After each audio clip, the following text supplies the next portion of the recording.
नमस्कार, traders hotline में आप सभी का स्वागत है। मैं हूं वीरेंद्र कुमार। कार्यक्रम में मेरे साथ है मेरे सहयोगी अनुज। और इस कार्यक्रम में अगर आपको जुड़ना है तो जरिया आपके पास है फ़ोन नंबर। जी हाँ, आपके स्क्रीन पर नंबर्स आ रहे हैं। एक है टोल फ्री नंबर 1800-209-7890 और साथ ही साथ व्हाट्सएप नंबर आपकी स्क्रीन पर आएगा, इसको प्लीज़ नोट कर लीजिए 7045220000 7045220000। और इस नंबर के बाद एक नंबर और देखते हैं और वो है कल एग्जैक्टली इसी समय इसी कार्यक्रम में एक अगर आप देखें इक्वेशन के बारे में हमने बात की थी। इक्वेशन यानी स्थिति, परिस्थिति, हालात जो एक स्टॉक को फेवर करते हैं।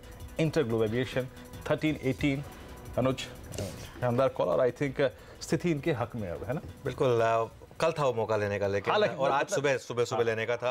अब इस समय मार्केट में ना वीरेंद्र थोड़ा सा एक डिक्लाइन आ रहा है और मिड कैप इंडेक्स इस समय 100 पॉइंट नीचे है। ब्रेथ खराब हो रही है इस मार्केट की। इस मार्केट से आप प्रॉफिट बुक कर लें। देखिए, मैं एक चीज़ बहुत सिंपल कहूँगा, आज अगर आप ब्रेव हार्ट हैं तो एक पुट भी ट्राई कर सकते हैं आप। अगर बैंक निफ्टी का 28,500 का पुट अगर आपको ठीक ठाक रेट पे मिले तो एक बार ट्राई कर सकते हैं। मेरे ख्याल से जिस तरीके का मार्केट मूव आपने देखा, ये एक बहुत कल एफआईज ने ऑल इन किया था और अब वो मुझे लग रहा है कि अगर वो ट्रेड फेल हो गई तो इस समय मार्केट इतनी लॉन्ग है मार्केट। जो मार्केट एक हफ्ता पहले 2 हफ्ता पहले एकदम नेट शॉर्ट थी, आपने उसका इम्पैक्ट देखा था। अब वो मार्केट रिवर्स होकर इतनी नेट लॉन्ग हो गई है। ये देखिए, जो ग्रीड एंड फियर मीटर भी दिखा रहा है, तो यहाँ पर बाय नहीं बनता है। यहाँ पर अब आप, हाँ, अगर आपने बाय किया हुआ है तो आप अपना स्टॉप लॉस ट्रेल कर लें, लेकिन फ्रेश ट्रेड यहाँ पर मिड कैप मत लीजिए। हो सकता है वो चल जाए वीरेंद्र, लेकिन वो अच्छी रिस्क रिवॉर्ड ट्रेड नहीं होगी। आपकी रिस्क रिवॉर्ड आज आपके फेवर में नहीं है। और जिस तरीके का मिड कैप एक्शन दिख रहा है, नॉर्मली पहले सेलिंग मिड कैप में आती है, उसके बाद वो लार्ज कैप में स्प्रेड होती है। मुझे लग रहा है 2 दिन से, कल भी mid cap index almost red में बंद हुआ था, जस्ट थोड़ा सा रह गया था ग्रीन में। आज इस तरीके से गिरा है, मुझे लग रहा है कि इस समय प्रॉफिट बुकिंग में कोई हैरानी नहीं है। आप एक बात बोलते हैं ना कि प्रॉफिट वही जो घर आ जाए, जो बुक प्रॉफिट करिए। अच्छा, बुक प्रॉफिट मुझे कल से ही फीलिंग आ रही थी कि अब ऑप्शन पे कन्वर्ट हो जाते हैं, क्योंकि हम देखिए हम रिटेल से बात करते हैं, वो रिटेल जो कि शायद ऊपरी स्तरों पे आके कंफ्यूज हो जाता है। तो हम कल से ही आपको ऑप्शंस पे ले आए थे। स्पेशली अगर आप देखें इंडेक्स पर, निफ्टी बैंक पर आप सुबह आपने उस ऑप्शन पे क्या पैसा कमाया, निफ्टी की 11,500 की कॉल में क्या पैसा कमाया। बुक करिए और बैठिए। इस वक्त इंडेक्स को थोड़ा सा अवॉइड करेंगे। शानदार मजबूत स्ट्रक्चर्स अभी भी अच्छा कर रहे हैं। और उसमें अगर आप देखिए, आज सुबह हमने बात की थी HDFC बैंक पर। अनुज, HDFC बैंक मुझे आई थिंक मेरे को क्या फीलिंग आ रही थी, आई मीन कि इसको बचा के रखा गया था। I mean look at ICICI bank, Axis bank, इन सब ने मूव दे दिया। एक मूव ड्यू था HDFC बैंक में, वो आज दिखाई दे रहा था। बिल्कुल, कल HDFC कल से स्टार्ट हो गया था वो। जब भी FI की बाइंग आती है, सबसे पहले इन्हीं स्टॉक्स में जाती है।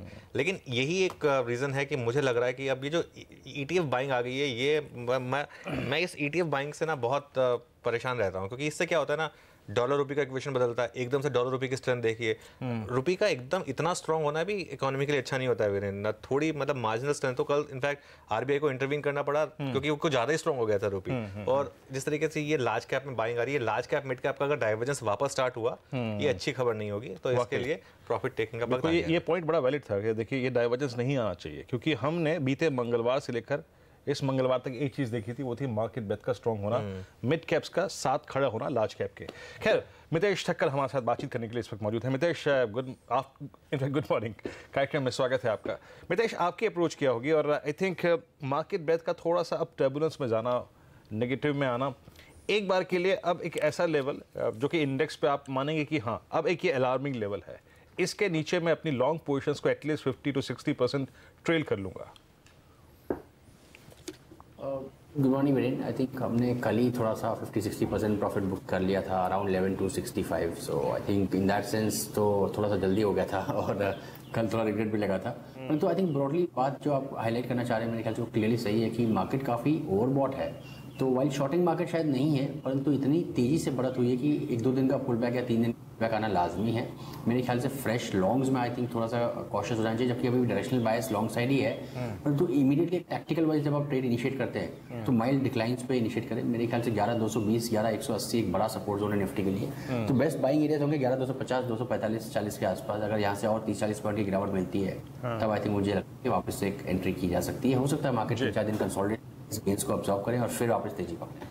वाकई इनफैक्ट अनुज कल एक चीज़ और इनफैक्ट दर्शकों से बातचीत करें उससे पहले जो फीलिंग मेरे को आ रही थी ओवरबॉट की क्यों आ रही थी, आपका पुट कॉल रेशियो 1.81, आपकी आईवी सडनली स्पार्क होकर 15 पर, आप अपने 50 डेमा से करीब करीब 450 पॉइंट ऊपर है। तो एग्जैक्टली वो कॉशियस रहने की फीलिंग मेरे को कल से आने लगी थी। खैर चलिए अब दर्शकों से बातचीत करते हैं और कुछ देर में मैं आपको इनफैक्ट 12 बजे देखेंगे ऑप्शंस के आंकड़े, अभी नहीं देखेंगे एग्जैक्टली। दर्शकों से बातचीत करते हैं। इस क्रम में आज पहले दर्शक हमारे साथ हैं अतुल पुणे से अपना प्रश्न पूछने के लिए। अतुल जी नमस्कार, प्रश्न पूछिए अपना। नमस्कार सर। नमस्कार सर, नमस्कार, पूछिए अपना प्रश्न। सर एक लॉट है डीसीबी का। कितने पे लिया आपने? सर 1.75 पे लिया था। अच्छा 200 की कॉल ली है आपने? जी यस सर।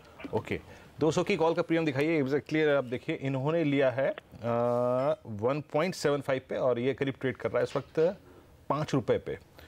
आई थिंक इनका ट्रेड ग्रिप में है अभी और इन्होंने काफ़ी पहले लिया था, लेकिन अभी जो अनुज और मैं बात कर रहे हैं और साथ ही साथ कल के हाई को क्रॉस ना कर पाना, ऑल्दो निफ्टी बैंक ने कल के हाई को क्रॉस किया और कल के लो को वॉलेट करना, एक बार ये ऑप्शन को बुक कर लें। आई थिंक मेरे ख्याल से वो ठीक रहेगा। अगेन सेम सेटअप है, स्टॉक इंट्राडे चार्ट्स पे काफ़ी ज़्यादा ओवरबॉट है। 195 का या तो स्टॉप लॉस भी लगा सकते हैं, परंतु क्या होगा कि आई थिंक अगर ये 2-3 दिन कंसोल्ट करके 195 तक आता है तो आपकी टाइम वैल्यू भी रोल होने चालू हो जाएगी, क्योंकि एक्सपायरी इस बार थोड़ी सी छोटी है। तो मेरे ख्याल से प्रॉफिट बुक में एक बेटर चॉइस रहेगी। प्रॉफिट बुक में चॉइस रहेगी। अच्छा एक अगले दर्शकों ने इससे पहले एक जस्ट चीज़ बताऊंगा, आज एक फ्रीक ट्रेड हुई थी रिलायंस में, उसकी वजह से रिलायंस फ्यूचर्स में और उसकी वजह से निफ्टी फ्यूचर्स में जो आज का लो है वो आपको दिखाई देगा बहुत ही अजीब। निफ्टी फ्यूचर का लो आज आपको दिखाई देगा करीब करीब 11,100 समथिंग, जो कि वो एक्चुअली है नहीं। 11,101 दिखाएगा वो आपको लो जो दिख रहा है, ये 11,101 लो जो दिख रहा है आपको, ये इसका रीज़न है क्योंकि ये एक फ्री ट्रेड हुई थी सुबह सुबह रिलायंस के अंदर। और अगर रिलायंस का भी चार्ट लेकर आए और उसका भी आप हाई लो देखेंगे तो आप समझ जाएंगे कि वो बेसिकली रिलायंस की वजह से हुई थी। तो आज एक थोड़ी सी प्रॉब्लम जो ट्रेडर्स को आएगी, वो जो लो पॉइंट को स्टॉप लॉस बना के चलते हैं। देखिए रिलायंस का लो दिखा रहा है 1251, स्टॉक है 1335 पर। तो आज रिलायंस में फ्री ट्रेड हुई, उसकी वजह से उसका इंपैक्ट आया निफ्टी फ्यूचर्स पर। तो जिन प्रोग्राम ट्रेडर्स ने नीचे ट्रेड डाल के रखी होगी, शायद उनको मिल गया होगा, वो अलग बात है, लेकिन ये आज थोड़ा सा रेफरेंस पॉइंट गलत हो गया। 1358 का। हाँ नहीं, वो तो हाई तो गया है 1300 उसमें, लेकिन लो जो है वो फ्री क्रेडिट की वजह से, तो उसका एक चीज़ ध्यान रखें। ये देखिए, ये हम दिखा रहे हैं ऑन स्क्रीन पर 11,101 कोई रेफरेंस पॉइंट नहीं है और 1251 कोई रेफरेंस पॉइंट नहीं है रिलायंस और निफ्टी फ्यूचर्स पर, लेकिन आज सुबह ये फ्री ट्रेड हुई थी पहले 5 मिनट के अंदर। अब दीपक हैं हमारे साथ कोलकाता से। गुड मॉर्निंग दीपक। गुड मॉर्निंग, नमस्ते। नमस्ते। मैंने नेस्ले खरीदा था एक लॉट 10,238 में। तो एक चीज मुझे पूछना था कि आपका ये बिफोर इलेक्शन जब चालू होता है उसका टारगेट क्या हो सकता है, क्योंकि मैं थोड़ा 1 मंथ के लिए मैं वेट कर सकता हूँ। ओके देखिए, मैं इंटरेस्टिंग चीज़ है, मैं मितेश से पूछ लेता हूँ, मैं अपना 2 बिट दे देता हूँ कि इलेक्शन नो इलेक्शन नेस्ले वो कंपनी है, मैगी में शायद स्टूडियो से बाहर जाने के बाद वापस मैगी खाऊंगा, तो वो तो एक ऐसी कंपनी है जिसके प्रोडक्ट्स बिकते ही रहेंगे और बहुत स्ट्रॉन्ग कंपनी है और हर डिक्लाइन पर अगर आप बाय करें तो प्रॉफिट हुआ है आपको। इनफैक्ट मैं लोगों को, कई लोग मिड कैप्स लेते हैं एफ&ओ में लार्ज कैप्स लेने चाहिए, उसमें आपको फ़ायदा रहता है। अच्छा मितेश, क्या एडवाइस होगी इनको? ट्रेड तो इनका फेवर में है आप। अनुज, नेस्ले इनफैक्ट सुबह मेरा एक पिक भी था मॉर्निंग इसके जस्ट पहले वाले शो पे, और शॉर्ट टर्म वाइज चार्ट्स तो डेफिनेटली पॉजिटिव है। मैंने 10,750 के टारगेट्स दिए हुए हैं यहाँ पर, और चांसेस है कि 10,750 को अगर क्रॉस करता है तो 10,840 और फिर 11,100 के टारगेट्स बैठते हैं ऊपर में। तो स्ट्रक्चर मुझे पसंद है। आज 200 एवरेज को भी क्रॉस किया है, कैंडलस्टिक पैटर्न्स भी अच्छे बन रहे हैं लगातार 2-3 दिन से, और रिवर्सल के सिग्नल्स भी हैं। स्टॉक जैसे जैसे ऊपर जाएगा तो कुछ मूविंग एवरेजेस आते जाएंगे, तो वहाँ पे शायद थोड़ा हॉल्ट ले ले, परंतु इवेंचुअली मुझे लगता है कि 11,100 की तैयारी स्टॉक कर चुका है, 11,050 से 100 की रेंज में। तो स्टॉक में बने रहें और 10,500 के जस्ट नीचे का हल्का सा पोजीशन स्टॉप लॉस लेके होल्ड करें। चलिए, उम्मीद है सर आपको राय मिल गई होगी। और अब हमारे साथ अपना प्रश्न पूछने के लिए विजय हैं जयपुर से। विजय जी नमस्कार, प्रश्न पूछिए अपना। हाँ सर, नमस्कार। नमस्कार सर, मैंने कैनफिन होम में 320 की कॉल ले रखी है। ओके, कितने में ली थी आपने? सर मैंने ली थी 14-15 पे। ओके, ठीक है। चलिए, कैनफिन मेरे को इसमें क्या रुकना चाहिए क्या? ओके, देखिए सर, 7 रुपये 70 पैसे पे हो गई है, लेकिन आपकी जगह होता ना तो शायद मैं भी यही करता। आई मीन कैनफिन होम्स में क्यों, मैं समझाता हूँ। प्लीज़ डायरेक्टर साहब जरा एक बार 12 महीने का चार्ट लेके आइए। 12 क्या, इनफैक्ट एक्सेस भी अगर आप दिखा सकते हैं दिखाइए। मार्च 2018 में ये अपने 200 डेमा या फिर मैं कहूँ कि एक साथ ही बड़े एवरेजेस तोड़ के नीचे आ गया था, और उसके बाद अब पहली बार लगभग साल भर बाद इसने एक बार फिर से 200 EMA को पार किया है। मितेश, आई थिंक ट्रेड इनका अच्छा था और कल भी इसने मूव दिया, 2 दिन के वॉल्यूम्स देखिए क्या शानदार, लेकिन अब इस ट्रेड को संभालना है। अब 200 EMA बहुत दूर भी नहीं है, कैसे अप्रोच करें इस ट्रेड को? आई मीन ये लुक्रेटिव, ये फायदेमंद भी लग रहा है और ये रिस्की भी लग रहा है। आई थिंक मेरे थोड़ा सा मेरे ख्याल से ट्रेड इतना अच्छा मैं नहीं कहूँगा, क्योंकि बहुत रैली के बाद एंटर किया। इनफैक्ट अगर आप देखें तो पहले स्टॉक 260 पे था और फिर मेरे को लगता है कि जो इन्होंने कल एंट्री किया शायद कॉल ऑप्शन में, एक अच्छी बात ये है कि सपोर्ट्स के पास स्टॉक आ चुका है। मतलब जो परसों का जो गैप था आई थिंक वो एक सपोर्ट की तरह होल्ड करना चाहिए। तो 306 का आई थिंक एक स्टॉप लॉस लगा लें। अगर वो नहीं टूटता कैश में तो वापस स्टॉक 320 322 की तरफ जाएगा, तो आपकी ऑप्शन जो है आपकी प्राइस के काफ़ी नज़दीक आ जाएगी, तब एग्जिट ले लें। ओके जी हाँ, प्रॉफिट टेकिंग हो ही रही है आजकल मार्केट में, थोड़ा सा मिड कैप्स में, अच्छे मिड कैप्स में भी। सुब्रत भुवनेश्वर से हमारे साथ हैं। Good morning Subrata. हाँ सर, एक्चुअली मैंने बजाज ऑटो का 3200 का कॉल लिया था, उसका रिजल्ट आने वाला था, इसके हिसाब से 9.60 में लिया था। You mean sales, auto sales आने वाले थे उससे पहले? यस। ठीक है, देखिए आपने अच्छा स्टॉक लिया और अच्छे प्राइस पे भी लिया मैं कहूँगा, लेकिन शायद आपने स्ट्राइक थोड़ी सी ज़्यादा ऊंची चुन ली है। मैं ये बात कहूँगा, एक बार जरा बजाज ऑटो 3008 पर है, 3000 की कॉल लेते हैं आप या 3050 तो बेटर रहता। 3200 की कॉल में भी अभी आपको प्रॉफिट है, लेकिन अब मुझे पता नहीं यहाँ पर डेप्थ कितनी है, वो देखना पड़ेगा। आप मितेश, 3200 की कॉल में पैसा बनेगा क्या? स्टॉक ने तो अब देखिए 52 वीक लो से जो मूव मारा है, अब ऑलमोस्ट 52 वीक हाई पे आने वाला है, तो स्ट्रॉन्ग तो है स्टॉक, लेकिन क्या 3200 की कॉल में पैसा बनेगा इस मूव में? अनुज, एक दूसरा प्रॉब्लम ये है कि आई थिंक स्टॉक में एक्सपायरी भी आने वाली है। आई मीन हमारी मार्च की एक्सपायरी भी ज़्यादा लंबी नहीं है और 3150 पे इसका एक वीकली बड़ा स्विंग पिवट है जो कि जुलाई में इसने बनाया था। तो मेरे ख्याल से आप स्टॉक में थोड़ी अगर और रैली आती तो प्रॉफिट बुक करने का देखें। फिलहाल के लिए एक काम करें कि स्टॉप लॉस आप ट्रेल कर लें। 2980 का अगर कैश में लेवल नहीं टूटता तो बने रहे, और जब ये स्टॉक 3150 की रेंज के आसपास आता है तो इसमें प्रॉफिट बुक कर लें। अगर 3-4 दिन तक मूवमेंट नहीं आता, यहाँ पर फ्लैट आता है, तब भी प्रॉफिट बुक कर लें, बिकॉज अगले हफ्ते शायद हम लोग एक्सपायरी काफ़ी नज़दीक हो गया। चलिए, उम्मीद है आपको राय मिल गई सर, और थोड़ा सा एट द मनी ऑप्शन पे काम करने की सोचिएगा। और याद रखिए, जैसे कि अनुज ने कहा कि ये बहुत चल चुका था, चलने के बाद एग्जैक्टली रेस का जो एंड पॉइंट था वो आपने जाके थोड़ा सा और दूर खड़ा कर दिया, तो चलने के बाद इतना दूर का स्ट्राइक मत लीजिए। अब संदीप शर्मा जयपुर से अपना प्रश्न पूछने के लिए, अच्छा माफ कीजिएगा, विजय जी हैं थाने से अपना प्रश्न पूछने के लिए। विजय जी नमस्कार। नमस्कार। हाँ, प्रश्न पूछिए सर अपना। मैंने एक पीएनबी के 6 लॉट लिए थे, जिसका एवरेजिंग है 112 रुपए का, और अशोक लेलैंड के 2 लॉट है मेरे अभी, जिसका एवरेजिंग है 124। ये कितने महीने से रोल ओवर कर रहे हैं आप? ये करीबन सर 8-10 महीने हो गए मुझे। मैं रोल ओवर करते जा रहा हूँ। बुरी चीज को देखिए, ये ट्रेड को सर आपने जानते हैं, आपने ट्रेड को इन्वेस्टमेंट बना लिया।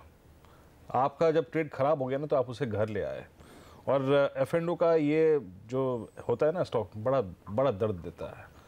मेरी सहानुभूति आपके साथ पूरी है। एक और प्रॉब्लम होती है इसमें, रोल ओवर कॉस्ट लगती है। रोल ओवर कॉस्ट लगती है, बिकॉज आप रोल ओवर करते रहते हैं तो रोल ओवर कॉस्ट भी लगती है, तो इन्वेस्टमेंट की होती है आपने एक बार, चलो फिर भी इसमें होल्डिंग में कोई दिक्कत नहीं, चलो मेरे ख्याल से इसमें दोनों स्टॉक्स में कुल मिला के 2-3 रुपए तो रोल ओवर कॉस्ट हो गई होगी अब तक। आराम से आप देखें।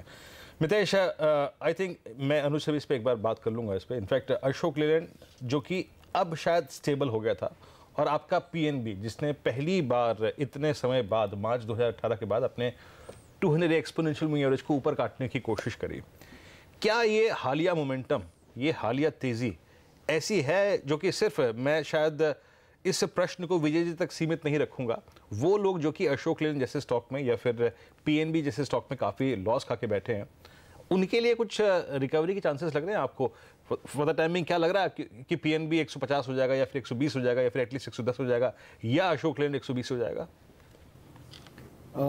अशोक लेलैंड में मेरा व्यू है कि आई थिंक शायद वो लेवल्स देखने को मिले, 120 तो नहीं परंतु 105-108 के। इनफैक्ट 80 के आसपास जब स्टॉक आया था तब मैंने कहा था कि आई थिंक काफ़ी स्ट्रॉन्ग मंथली सपोर्ट पे है और एक काउंटर ट्रेंड रैली आनी चाहिए यहाँ पर, और आई थिंक ऑलरेडी वो रैली प्रोसेस में है। तो ऐसा नहीं कि इमीडिएटली होगा, पर तो ऊपर नीचे होते होते आई थिंक आने वाले 3-4 हफ्तों में स्टॉक 105-108 की रेंज में बढ़ सकता है, जहाँ पर कि एटलीस्ट आपको एक बेटर एग्जिट मिल जाएगी।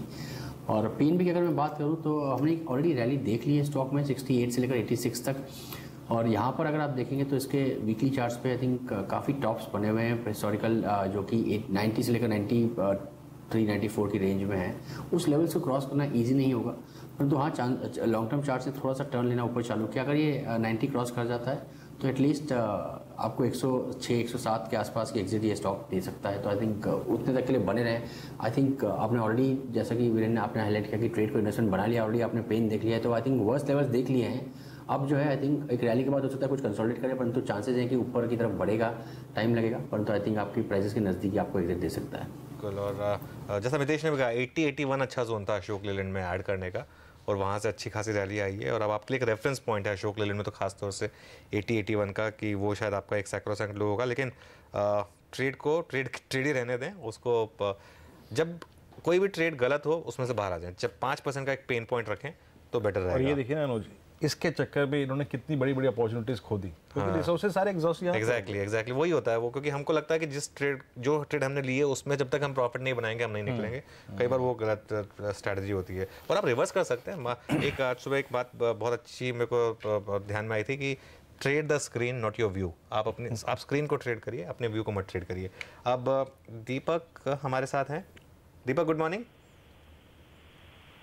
दीपक ओके, दीपक का से संपर्क नहीं हो रहा। दीपक अगर आप मुझे सुन रहे हैं, आपने माइंडट्री की 1000 की कॉल ली है 6 रुपये 40 पैसे पर।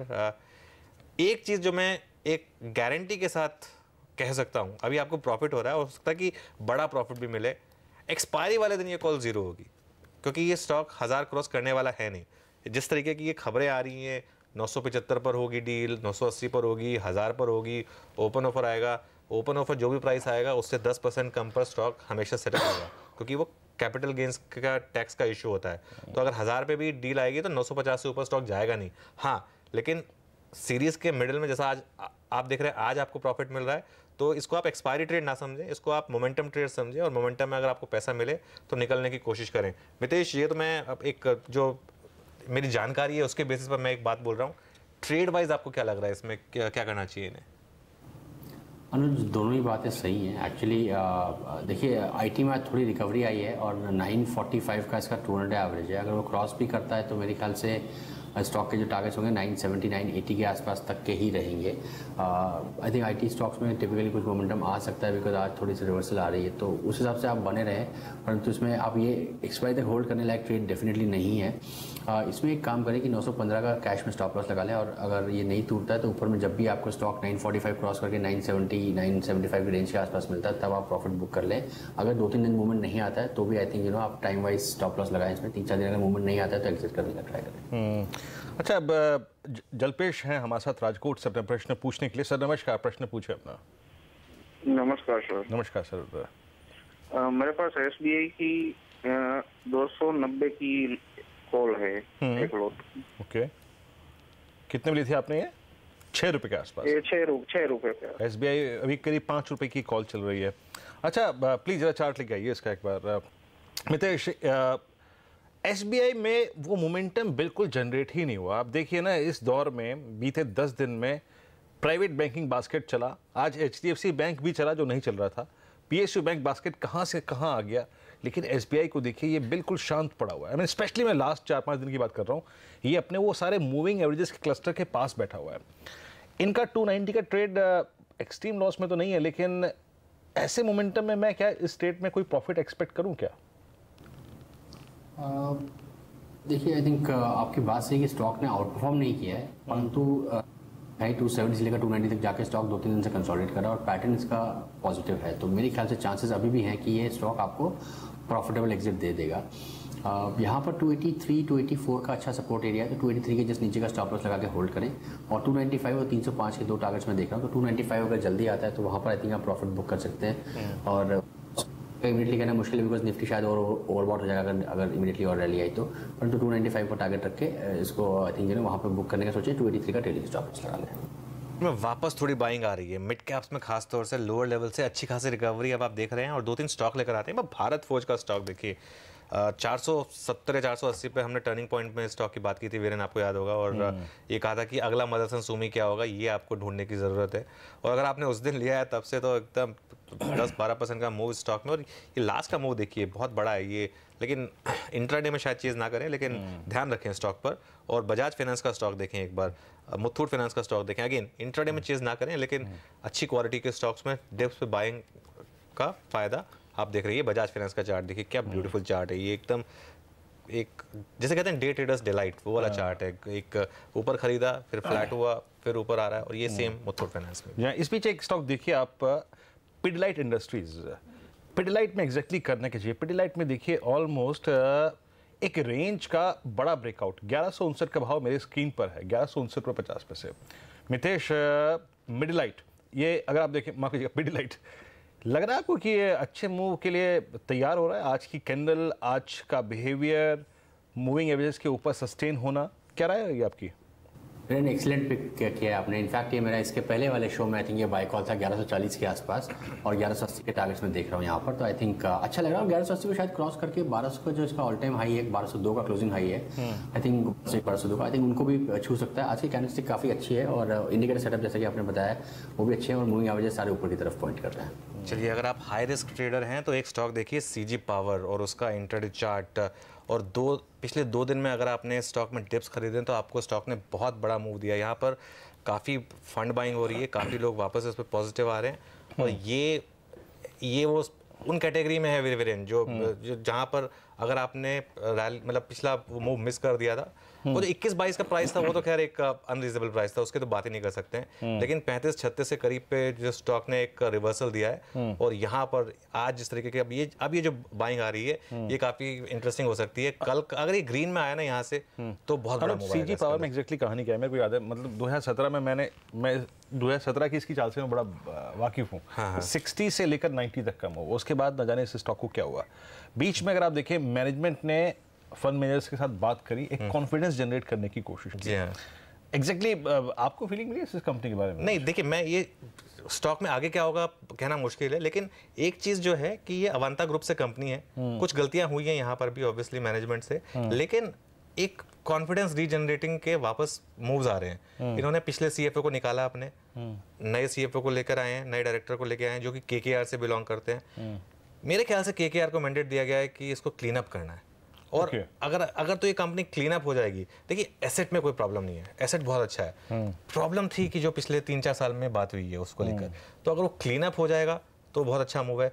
रिस्क रिवॉर्ड की बात है सारी, रिस्क कितना है 6 या 7 रुपए, 35 रुपए के करीब लो है। मैं कहता जैसे का 22-23 का तो लो जो फ्लैश शेयर फूटे थे उसकी वजह से आया था, उसको तो हम गिन नहीं सकते, लेकिन रिवॉर्ड कितना है। अगर मिड कैप में रैली वापस स्टार्ट हो रही है तो ये पॉइंट था, और ये बात मैंने कही थी कि अगर आपने वो मिस कर दिया था मूव, और ऐसे ही आप ध्यान रखें स्टॉक्स में जहां पर अच्छे बाउंस बैक आ रहा है, वहां पर अगर डिप मिलती है तो फर्स्ट बार जब ग्रीन बनता है वहां पर बाय करने की कोशिश करिए। देखिए बात करते करते 43 क्रॉस कर गया मेरे। बिल्कुल।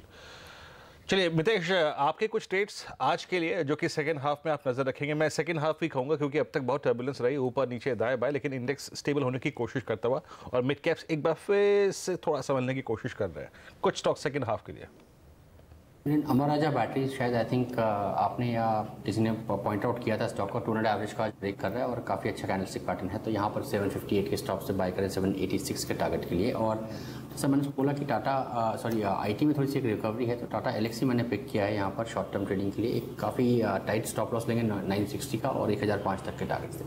जरा एक बार प्लीज आप 2 ट्रेड्स लेके आइए। निफ्टी बैंक की वही कॉल जो सुबह हमने जिसकी बात की थी, करीब करीब 40 रुपए के आसपास, और एचडीएफसी बैंक की 2160 की कॉल।